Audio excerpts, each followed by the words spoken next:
بسم اللہ الرحمن الرحیم۔ پاک پروردگار کے نام سے شروع کرتا ہوں جو دلوں کے راز خوب جانتا ہے۔ معزز سامعین، دل کی گہرائیوں سے خوش آمدید۔ السلام علیکم ناظرین، آج کا ہمارا موضوع حضرت علی رضی اللہ تعالیٰ عنہ کی احد کی لڑائی میں بہادری کا قصہ ہے۔ غزوہ احد میں مسلمانوں کو شکست کچھ اس وجہ سے ہوئی جس کی بڑی وجہ نبی اکرم صلی اللہ علیہ وسلم کے ایک ارشاد پر عمل نہ کرنا تھی۔ وہ غلطی یہ تھی کہ حضور اکرم صلی اللہ علیہ وسلم نے کچھ آدمیوں کو ایک خاص جگہ مقرر فرمایا تھا کہ تم لوگ جب تک میں نہ کہوں اس جگہ سے نہ ہٹنا۔ وہاں سے دشمن کا حملہ کرنے کا اندیشہ تھا۔ جب مسلمانوں کو شروع میں فتح ہوئی تو کافروں کو بھاگتا دیکھ کر یہ لوگ بھی اپنی جگہ سے یہ سمجھ کر ہٹ گئے کہ اب جنگ ختم ہو چکی ہے، اس لیے بھاگتے ہوئے کافروں کا پیچھا کیا جائے اور غنیمت کا مال حاصل کیا جائے۔ اس جماعت کے سردار نے منع بھی کیا۔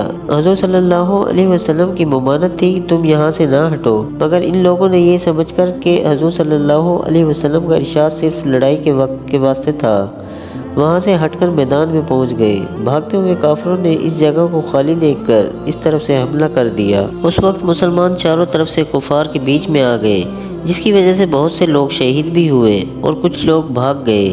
نبی اکرم صلی اللہ علیہ وسلم بھی کفار کے ایک جتھے کے بیچ میں آ گئے اور کفار نے یہ مشہور کر دیا کہ حضور صلی اللہ علیہ وسلم شہید ہو گئے۔ صحابہ رضی اللہ تعالیٰ عنہ اس خبر سے بہت پریشان حال تھے اور اسی وجہ سے بہت سے بھاگے بھی اور ادھر ادھر متفرق ہو گئے۔ حضرت علی رضی اللہ تعالیٰ عنہ فرماتے ہیں، جب کفار نے مسلمانوں کو گھیر لیا، حضور اقدس صلی اللہ علیہ وسلم میری نظر سے اوجھل ہو گئے، تو میں نے حضور صلی اللہ علیہ وسلم کو اول زندہ میں تلاش کیا، پھر شہداء میں تلاش کیا، وہاں بھی نہ پایا تو میں نے اپنے دل میں کہا ایسا تو ہو نہیں سکتا کہ حضور صلی اللہ علیہ وسلم لڑائی سے بھاگ جائے۔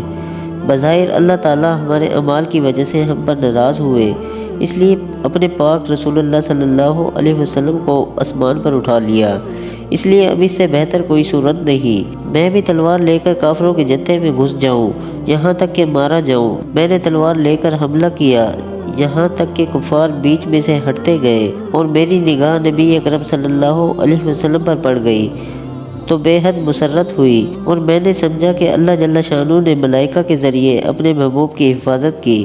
میں حضور صلی اللہ علیہ وسلم کے پاس جا کر کھڑا ہوا۔ ایک جماعت کی جماعت کفار کی حضور صلی اللہ علیہ وسلم پر حملہ کے لیے آئی۔ حضور صلی اللہ علیہ وسلم نے فرمایا، علی ان کو روکو۔ میں نے تنہا اس جماعت کا مقابلہ کیا، ان کے منہ پھیر دیے اور بعضوں کو قتل کر دیا۔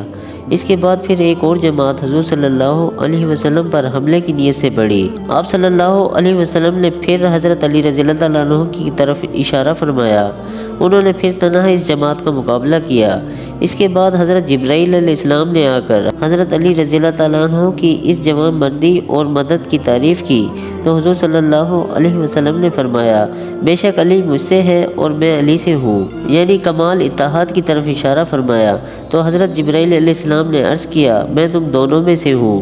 فائدہ ایک تنہا آدمی کا جماعت سے بھڑ جانا اور نبی اکرم صلی اللہ علیہ وسلم کی مقدس ذات کو نہ پا کر مر جانے کی نیت سے کفار کے جمگٹے میں گھس جانا، جہاں ایک طرف حضور صلی اللہ علیہ وسلم کے ساتھ سچی محبت اور عشق کا پتہ دیتا ہے، وہاں دوسری جانب کمال بہادری اور دلیری جرأت کا بھی نقشہ پیش کرتا ہے۔ اللہ تعالیٰ ہمیں اپنے بتائے ہوئے راستے پر چلنے اور برائیوں سے بچنے کی توفیق عطا فرمائے، آمین۔ ہر لفظ میں نصیحت چھپی ہوئی ہے، صرف اور صرف غور و فکر کرنے کی ضرورت ہے۔